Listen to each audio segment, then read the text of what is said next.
어떤 사람이 경찰서 교통과에서 아르바이트 할 때 겪었던 일을 올렸습니다. 교통과니까 여기저기서 교통법규 위반, 특히 속도 위반을 한 사람들이 가끔씩 찾아오곤 한답니다. 어느 날 40대 중반 정도 되는 중환, 아주 점잖게 보이는 사람이 종이를 하나 들고 왔습니다. 보니까 속도 위반 고지서였습니다. 근데 그분이 담당자를 부르는 겁니다. 그래서 담당자를 안내해 드렸습니다. 담당자를 찾아간 그분은 이렇게 말하더라는 겁니다. 이거 뭔가 잘못된 것 같아요. 나는 이렇게 속도 위반하는 사람이 아니에요. 그러자 경찰관이 말합니다. 선생님, 이거는 사람이 하는 게 아니라 기계가 자동으로 찍는 거기 때문에 오류가 날 수가 없습니다. 나는 이런 속도 위반하는 사람이 아닙니다. 나는 구청장 직인을 갖고 다니는 사람이에요. 그런 내가 이렇게 속도 위반을 하겠어요? 경찰관이 말합니다. 아니, 아주 큰 일을 하시는 분 같은데 그래도 이거는 사람이 하는 게 아니라 기기가 찍는 거기 때문에 잘못된 게 아닙니다. 아마 분명히 선생님이 속도 위반을 하신 겁니다.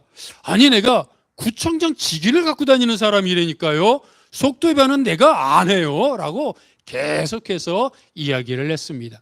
그렇게 몇 번을 이야기했지만 아시는 것처럼 기계가 찍는 것인데 어떻게 하겠습니까? 나중에 불복하려면 사실 그냥 소송을 제기해야겠지요. 그런데 결국에는 그 사람이 얘기를 합니다. 그래요. 기계가 한다고 하니 할 수 없이 제가 승복하겠습니다. 그런데 내가 구청장 직인을 갖고 다니는 사람이라니까 나는 절대 이용할 사람이 아니에요. 내가 내긴 하겠는데 난 절대 속도 위반할 사람이 아니에요. 그랬더니 경찰관들이 궁금했나 봅니다. 아니, 얼마나 그렇게 훌륭한 일을 하길래 그런가 싶어서 묻습니다. 선생님, 참 훌륭한 일을 하시는 것 같은데 도대체 뭐 하시는 분이길래 구청장 직인을 갖고 다니십니까? 그랬더니 그분이 주머니에서 지갑을 꺼냅니다.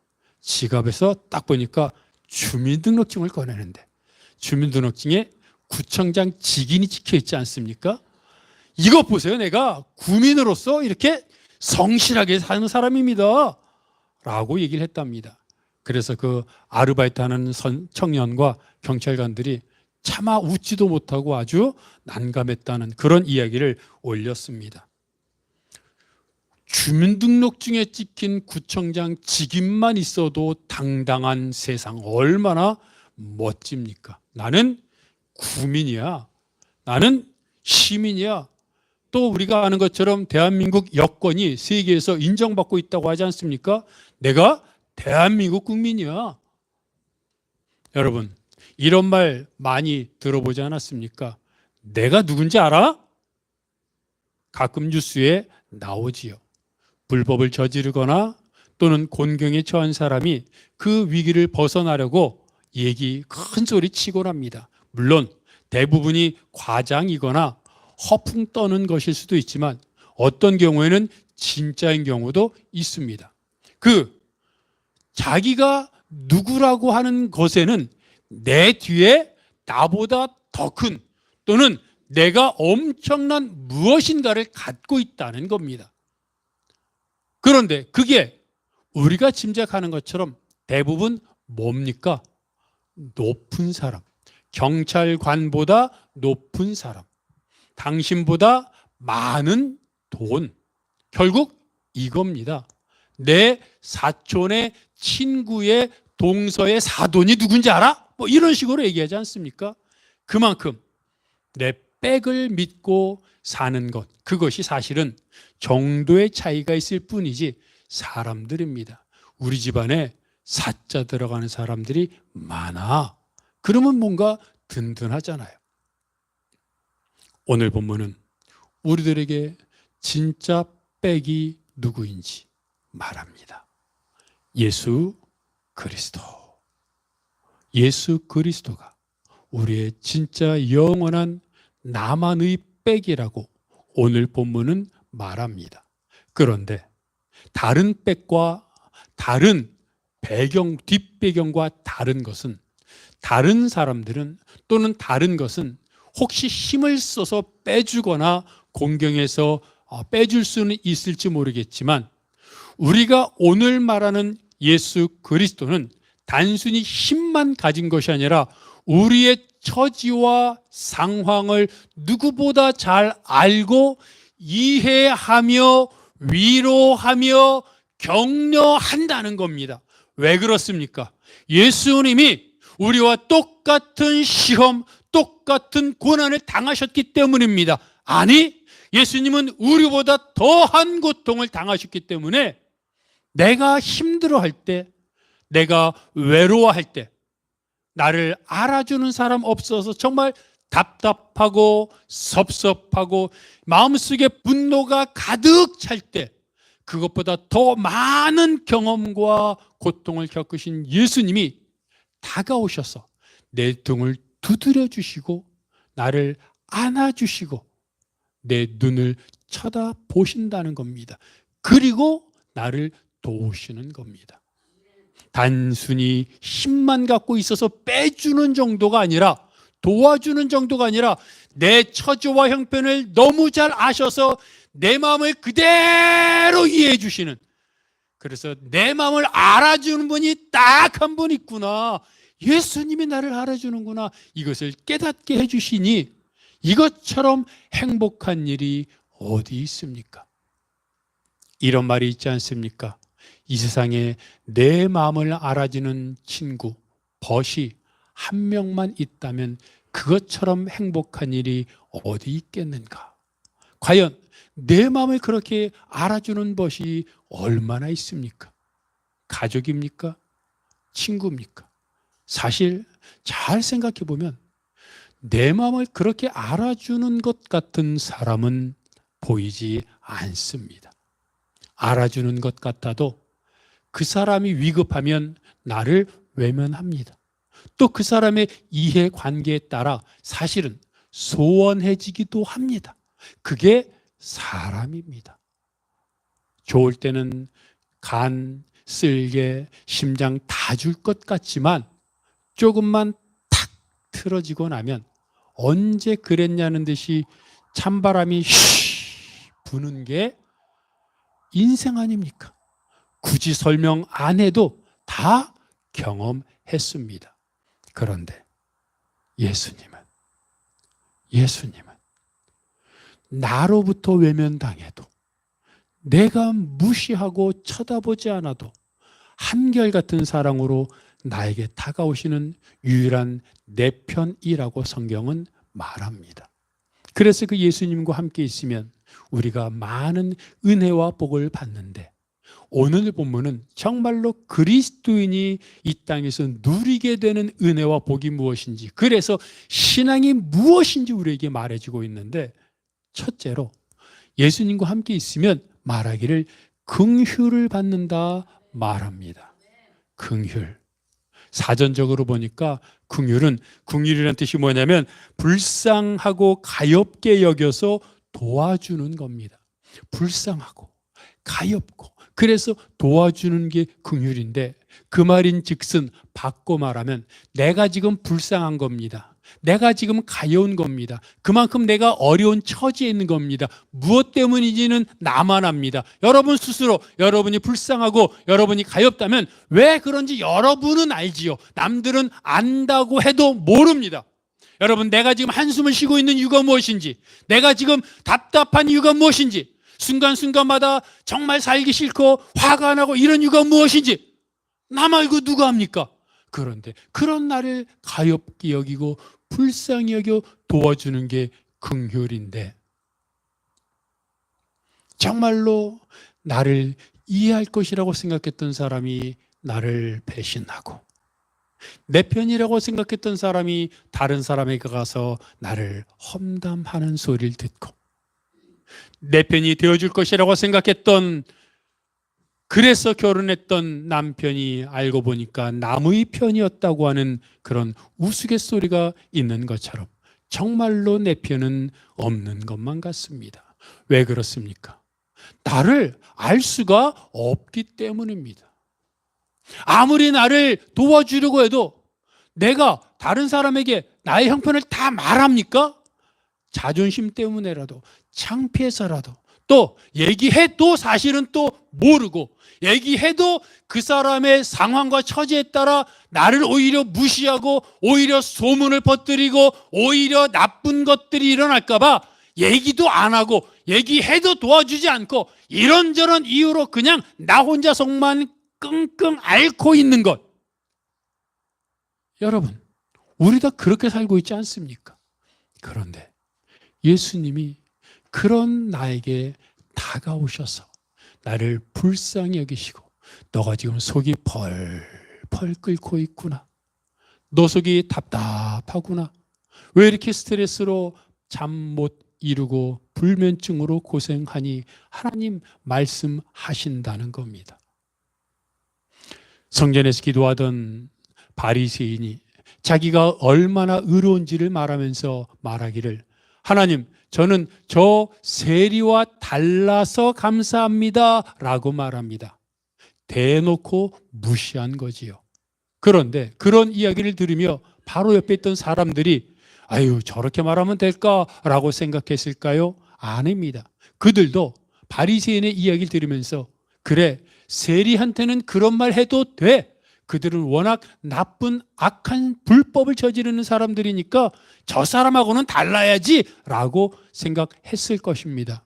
그런데 정작 보니 그 세리는 자기가 얼마나 큰 죄인인지를 깨닫고 하나님 앞에 나와 고개를 들지도 못하고 주여 나를 불쌍히 여기소서 나는 죄인입니다 통곡하며 울고 돌아가더라는 겁니다. 그 세리의 마음을 누가 알아줍니까? 그 겉모습만. 그가 물론 그때까지 그 전까지 죄를 지었습니다.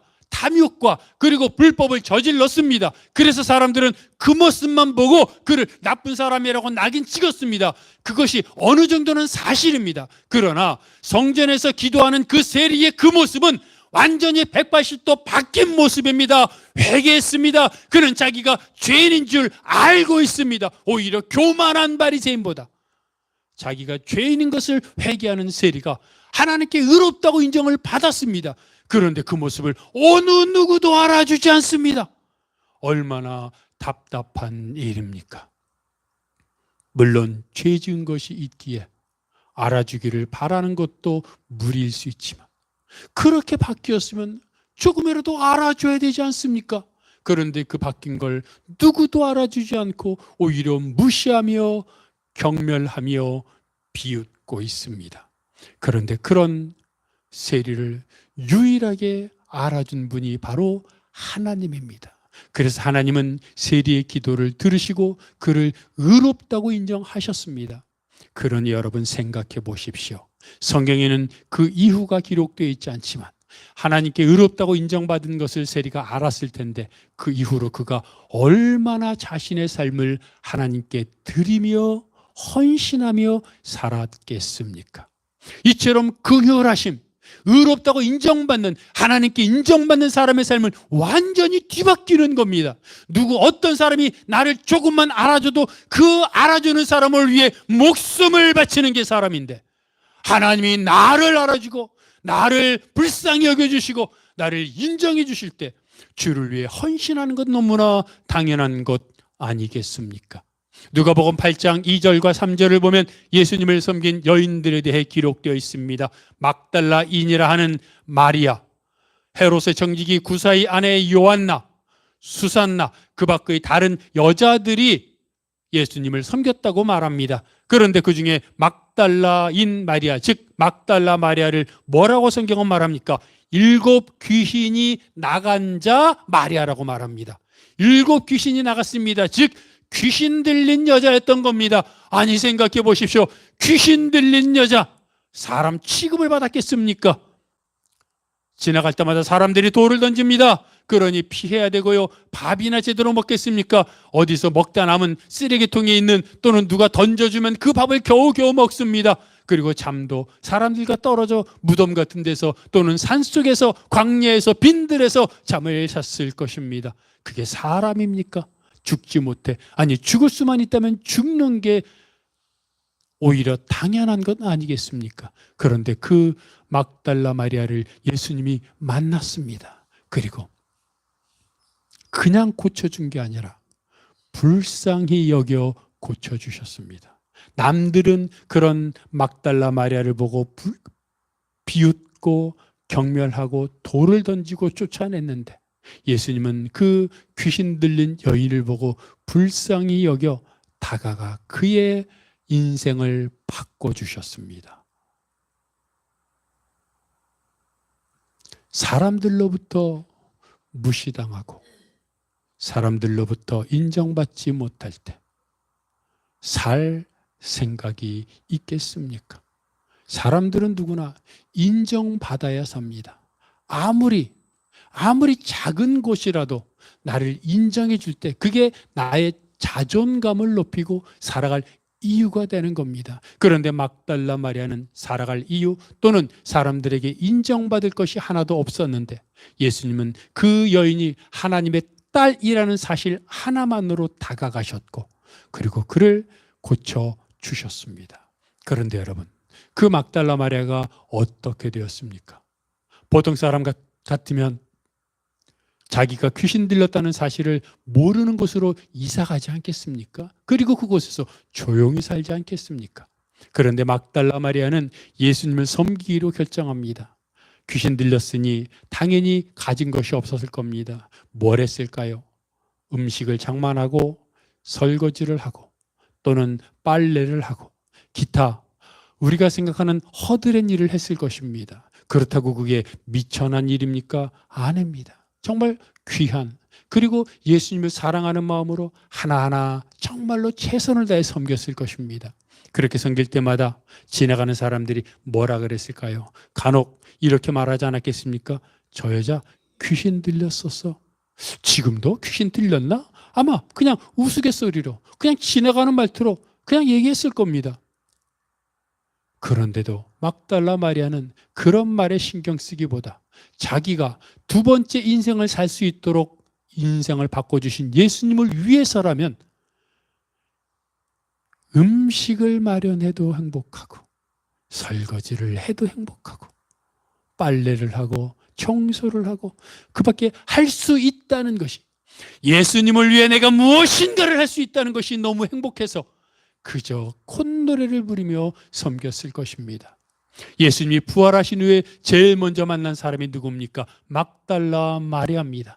누구보다 12 제자보다도 더 예수님의 죽음을 안타깝게 여겼고 답답했고 서러워했던 그 여인은 예수님 무덤을 떠나지 않았고 결국 예수님을 만났습니다. 그리고 그 막달라 마리아는 120여 명의 무리들이 오순절날 다락방에서 성령 임재를 경험할 때 그곳에 있었을 것입니다.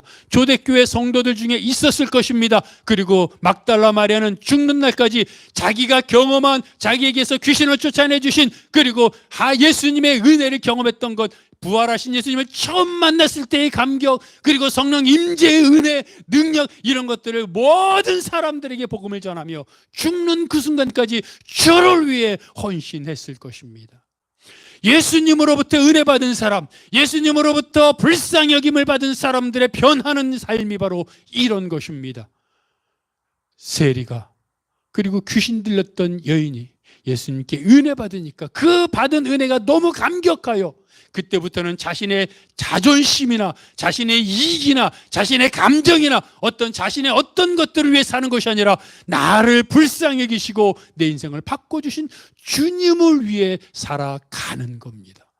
여러분, 이게 긍휼하심을 받은 사람들의 인생입니다.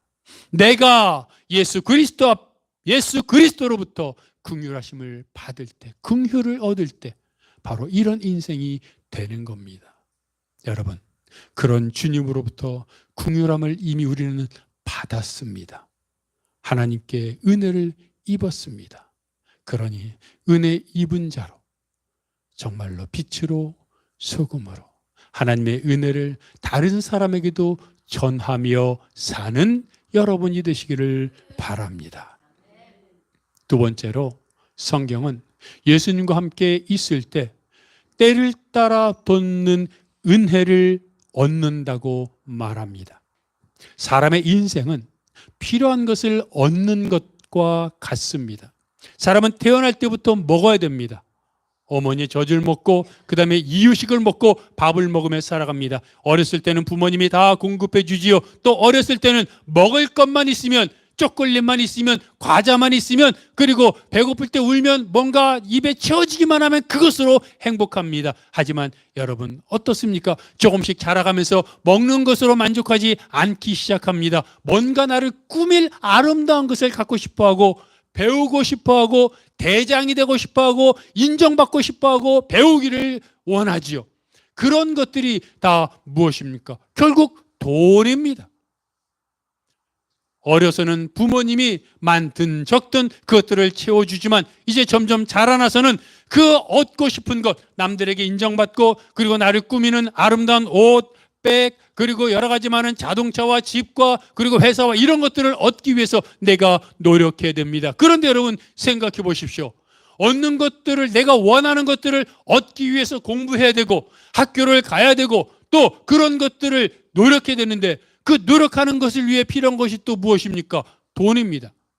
돈을 벌기 위해 필요한 것이 돈입니다. 이것이 돌아가는 사이클이요, 순환입니다.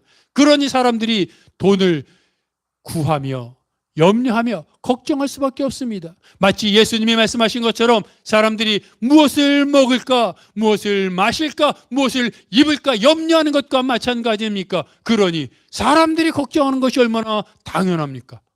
살려면 돈이 있어야죠. 그런데 그 돈을 벌기 위해 공부하려면 또 돈이 있어야죠.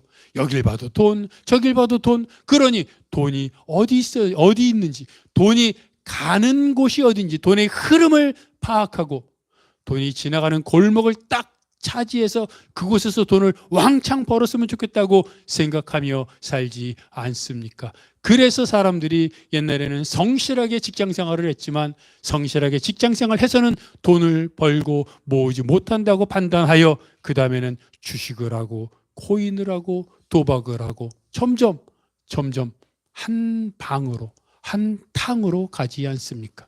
그래서 대박난 사람도 있다고 하지만 거의 대부분은 쪽박난 사람들입니다.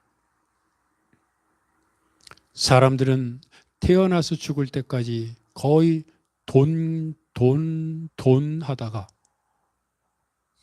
저 세상으로 돌아가는 그런 인생을 살고 있습니다. 그런데 그런다고 채워지지 않는 것이 문제입니다. 내가 원한다고, 돈을 벌기 원한다고, 그래서 돈의 흐름, 돈의 골목을 알고 내가 그곳에 있다고 되는 것이 아닙니다. 그런데 하나님은, 성경은 더 중요한 얘기를 합니다.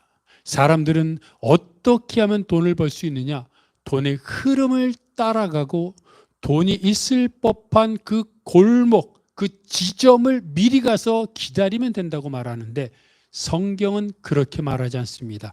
그 돈과 필요한 모든 것을 주시는 분이 하나님이니 그 하나님을 만나면 된다고 말합니다. 세상과 복음의 가치관이 완전히 다릅니다. 세상은 돈을 찾아가고 돈을 따라가고 그러니 돈에 집중하라고 말하지만 성경은 돈뿐만 아니라 인생에 필요한 모든 것이 하나님으로부터 주어지니 돈이 아닌 하나님에게 집중하라고 말합니다. 열왕기하 4장을 보면 선지자 엘리사가 수넴 여인을 만난 장면에 대해 기록합니다. 엘리사가 수넴을 방문할 때마다 수넴에 사는 여인이 엘리사를 대접해 주었습니다. 그게 너무 고마웠던 엘리사는 어느 날 수넴 여인을 부릅니다. 그리고 필요한 것이 무엇인지 묻습니다.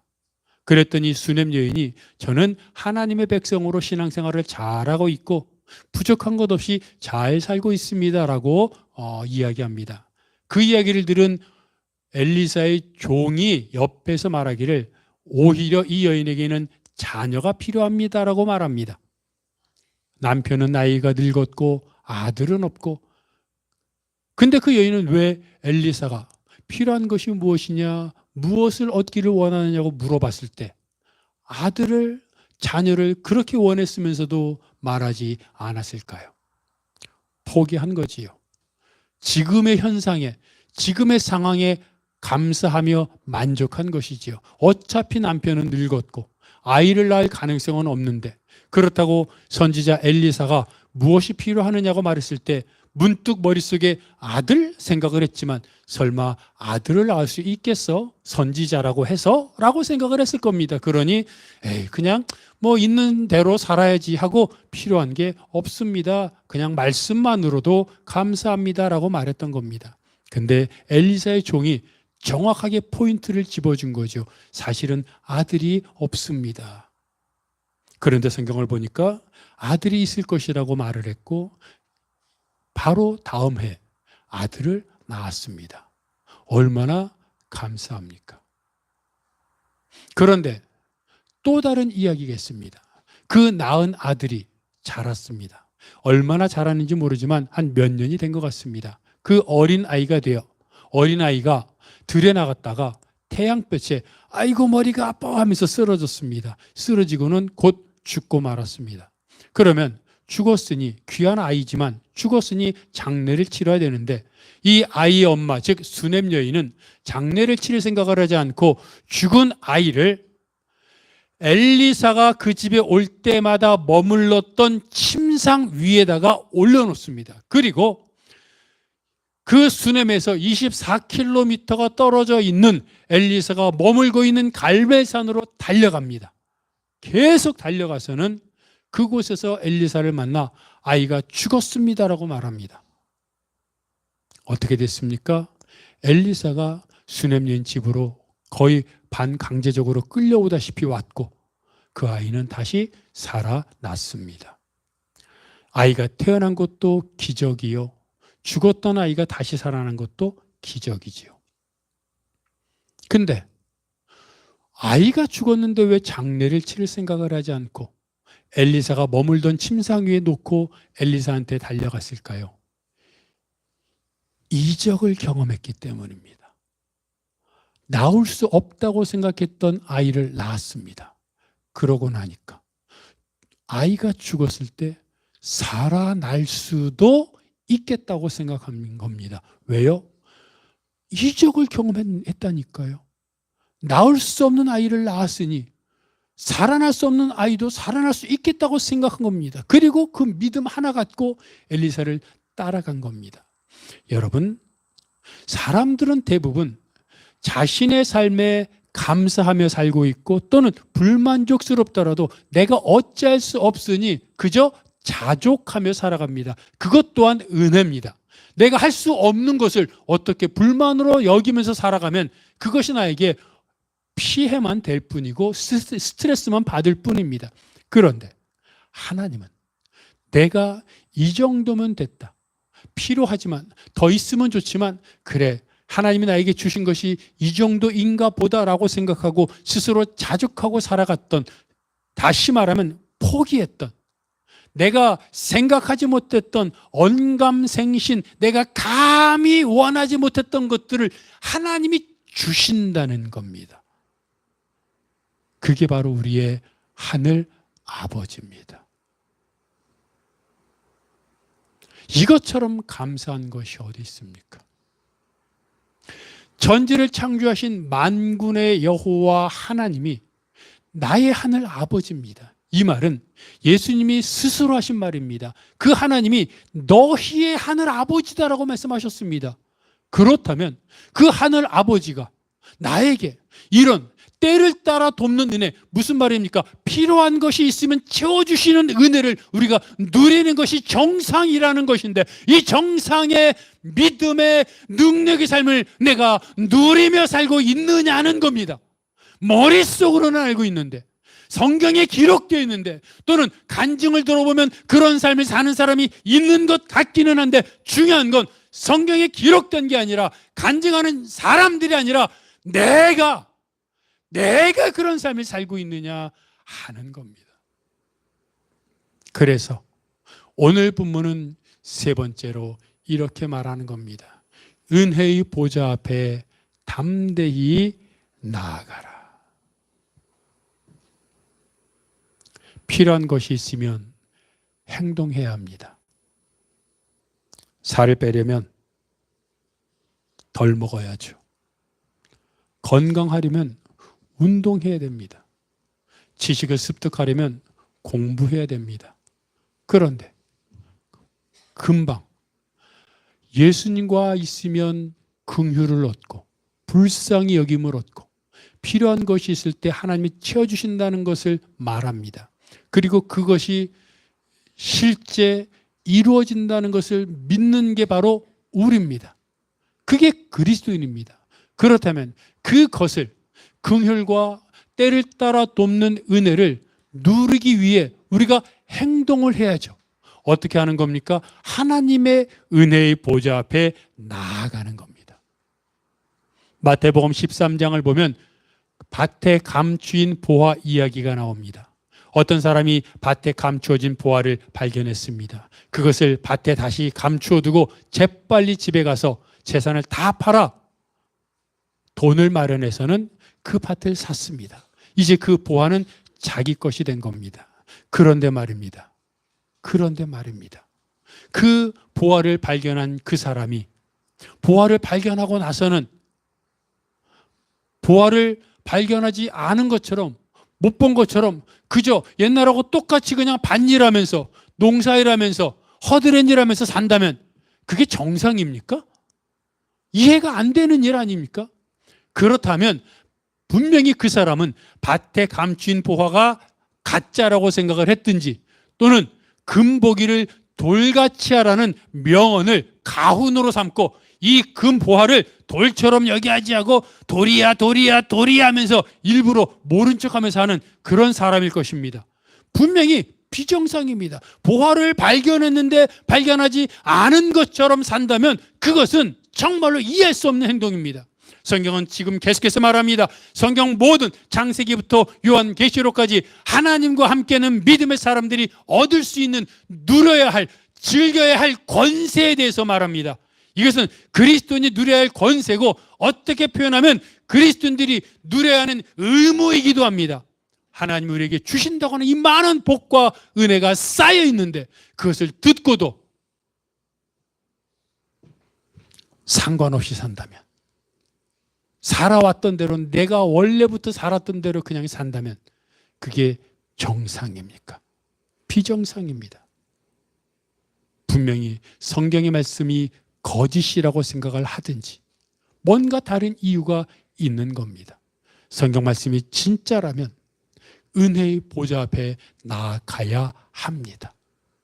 성경에 기록된 수많은 신앙의 사람들이 은혜의 보좌 앞에 나아가 그들의 인생이 변했고 그들의 삶이 풍성해졌고 30배, 60배, 100배의 삶을 살았습니다.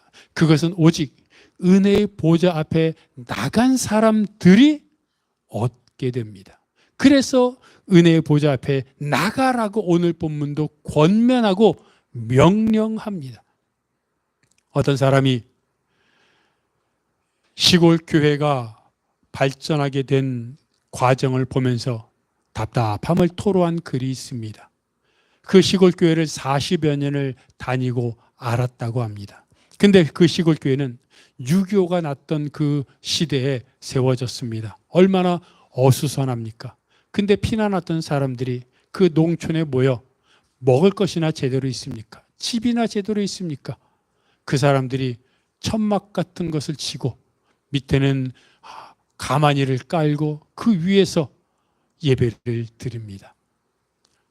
전도사님이 그 예배를, 그 교회를 담당했는데 제대로 배우지도 못해서 설교는 자장가와 같았고 찬송가를 부르는데 음정 박자 맞지 않고, 그래서 사람들이 그 전도사님을 본 것이 아니라 모여서 처지가 형편과 모든 것이 어려우니까 그저 멍석 가만히 위에 무릎 꿇고 앉아서 모인 사람들이 그저 주여 주여 주여를 외치며 간절하게 통성기도하며 하나님 앞에 부르짖었던 그 기도를 기억한다고 말합니다. 그게 그때 40여 년 전에 세워졌던 그 시골 교회였습니다.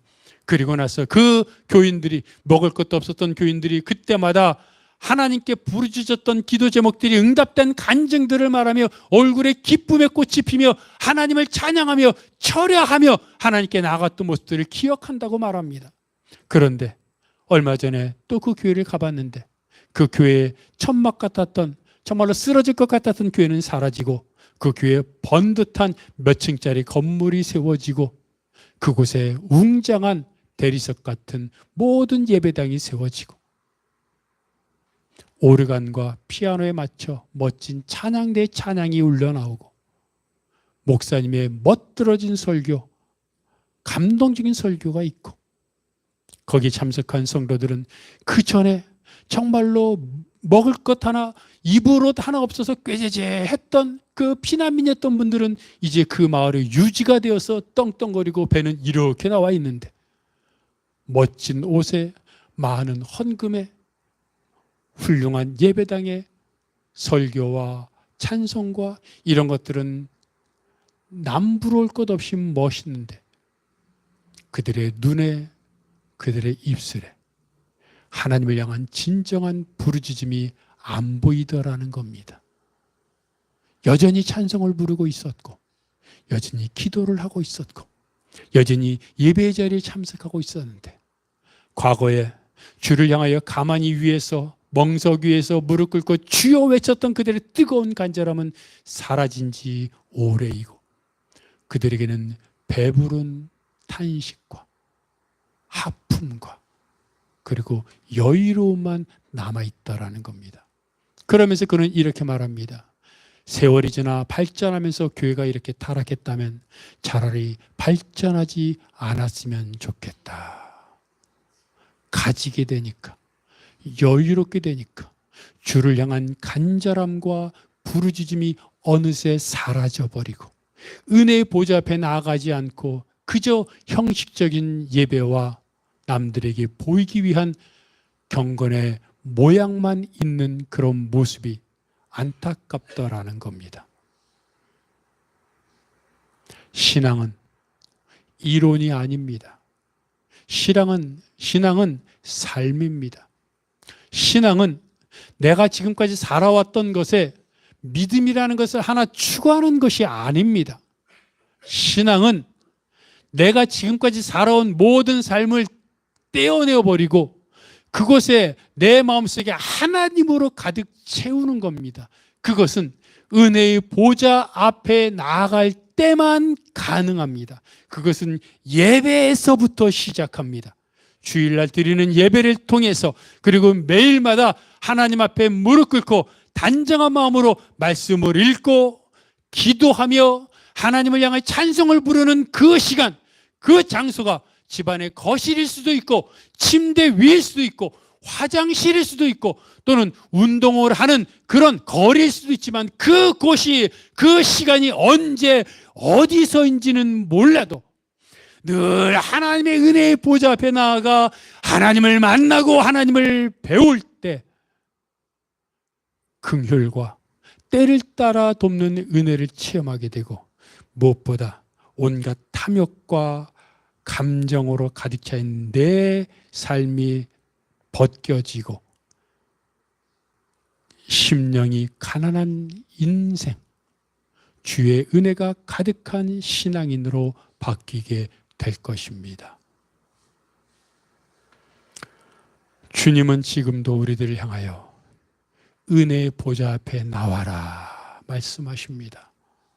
하나님 앞에 무릎 꿇고 내 가진 것 다 내려놓고 하나님이 말씀하시는 대로, 하나님이 은혜 주시는 대로 내가 행동하며 살겠다고 다짐하면서 은혜의 보좌 앞에서 내 껍데기, 탐욕, 그리고 나를 힘들게 하는 모든 것들을 벗어버리고 오직 사랑과 섬김과 헌신과 용서와 긍휼과 은혜로 하나님을 누리며 이 땅을 살아가겠다고 다시 한번 다짐하고 결단하는 여러분이 되시기를 바랍니다.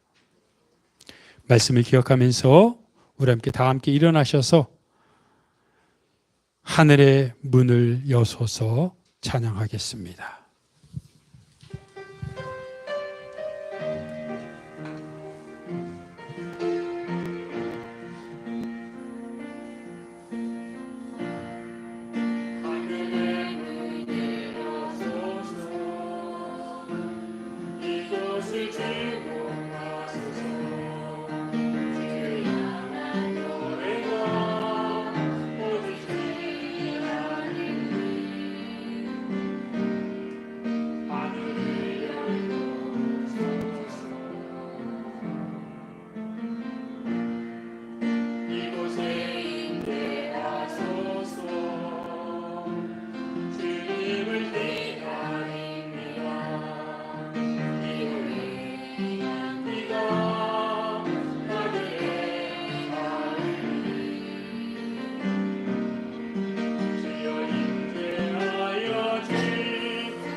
우리의 하늘 아버지가 되시는 하나님의 안타까움이 여기 있습니다.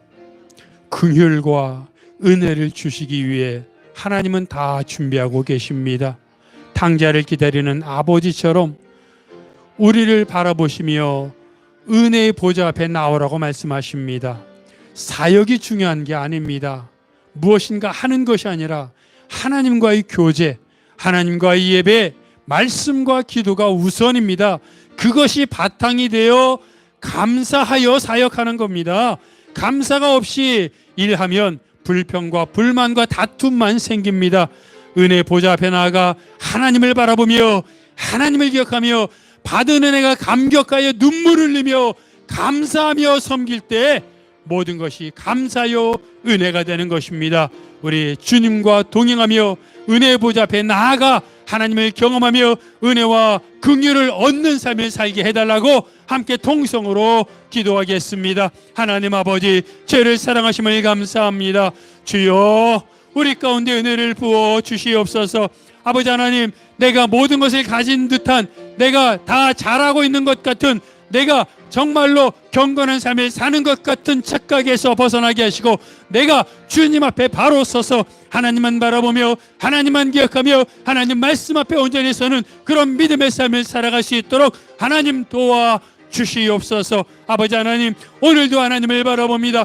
은혜의 보좌 앞에 나아가 말씀을 읽고 묵상하며 하나님 앞에 기도할 때 하늘에서 내려오는 하늘 보화를 통해 내가 은혜 받게 하시고, 내가 무너지게 하시고, 내가 꺾어지게 하시고, 그러므로 인해서 하나님 말씀 앞에 감사와 기쁨과 은혜가 충만한 그런 우리의 삶이 되게 하여 주시옵소서. 그 감격을 갖고 그 은혜를 갖고 성도들을 만나며 성도들을 섬기며 예배 참석하게 하시고, 그로 인해 다시 한번 하나님의 말씀과 은혜로 우리 은혜가, 우리 능력이 하나님과 온전히 회복되는 삶이 될 수 있도록 아버지 하나님 붙잡아 주시옵소서. 은혜의 보좌 앞에, 은혜의 보좌 앞에, 은혜의 보좌 앞에 오늘도 내일도 인생 어떻게 나아가 하나님 없이는 살 수 없는 믿음의 사람들로 세워 주시옵소서.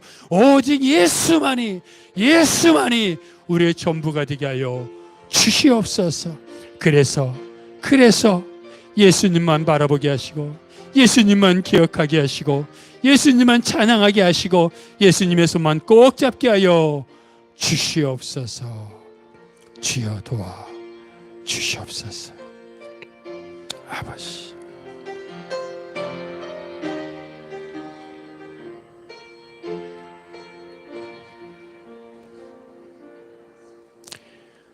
오늘도 내일도 은혜의 보좌 앞에 나아가 하나님을 만나게 하시고 하나님의 임재를 경험하게 하시고 좌정하시는 하나님으로 인해 내 인생이 바뀌게 하여 주시옵소서. 그것이 첫째가 되게 하시고 그것이 전부가 되게 하시고 그것이 내 인생의 목적이 되게 하셔서, 그래서 정말 예수만 생각하면 기쁨과 감사가 흘러나오는, 예수만 생각하면 이 세상에 아무것도 필요 없는, 예수만 생각하면 이 땅에 천국을 사는 그러한 성도들 되게 하여 주시옵소서. 이 모든 것 예수 그리스도의 이름으로 기도하오며, 이제는 우리 주 예수 그리스도의 은혜와 아버지 하나님의 사랑하심과 성령님의 교통하심이 은혜의 보좌 앞에 오늘도 내일도 나아가겠다고 다짐하는 모든 성도들 머리 위에, 그들의 가정과 사역과 기도 제목 위에, 이 교회, 이 민족, 온 세계 복음화 위에 영원토록 함께 없시기를 간절히 축원하옵나이다. 아멘.